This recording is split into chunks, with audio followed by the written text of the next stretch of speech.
Ralph Irvin on Spalding Field, where, as you can see behind me, the UCLA football team is wrapping up their preparations for this Saturday's game at Berkeley. We start our preview with the UCLA offense, quarterback Kevin Prince and senior guard Darius Savage. We see a lot of athleticism. Obviously, we're going to see a hungry team come Saturday.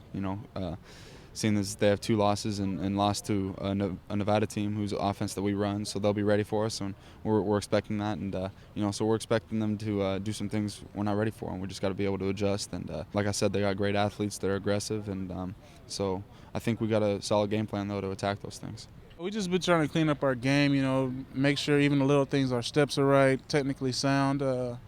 We got to be ready. They're a big physical front seven. Their linebackers are really fast and big and physical, and also their D-line. So we got to be even more technically sound against them. I think the size factor in their defensive front, even their linebackers.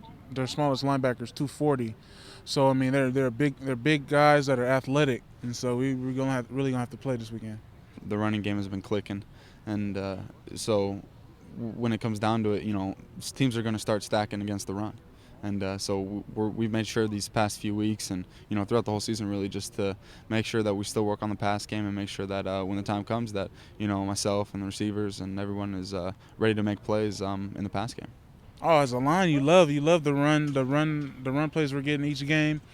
That's the joy of offensive linemen is running the ball. In the Houston and Texas games where, we weren't necessarily thought that we could, we weren't favored, obviously, and those are 2 very talented offenses, and we knew that if we could just control the ball, control time of possession, and for me, just manage the game, make sure that, we're getting first downs, keeping the ball, and making long drives, that helps win ball games and keeps their offense off the field, and they can't score if that's the case. So, as we continue to go along, it'll be important for me to continue to manage the game, and as a whole offense, just make sure that we don't turn the ball over. A year ago, the Bears were able to execute several big plays in the game at the Rose Bowl.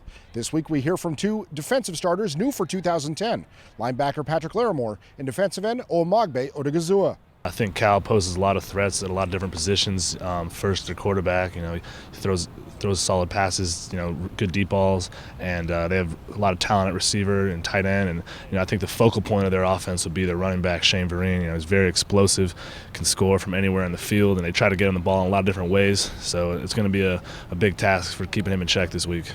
They'll throw deep bombs in there, they'll mix it in and mix in some trick plays. So it's very challenging offense to play against. Well, I'm real excited. I'm ready to play, and it's been a good week of practice. It's time to play another team, I just got more experience. I got my feet wet. I knew it was going to be fast and physical and mental, so, just getting more experience is what I got out of the, playing a little bit more.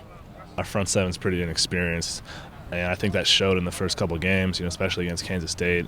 But I think that we have a lot of experience now. We played a bunch of games, some big environments like Texas, and we played well against Houston. And I think that we've learned a lot about ourselves, and this experience is going to go a long way. In games like this game and against Cal and for the rest of the season. Once again, UCLA back in action Saturday at 12:30 as they take on UC Berkeley. Of course, the best post-game coverage. You get it all right here. Bruin TV, UCLABruins.com.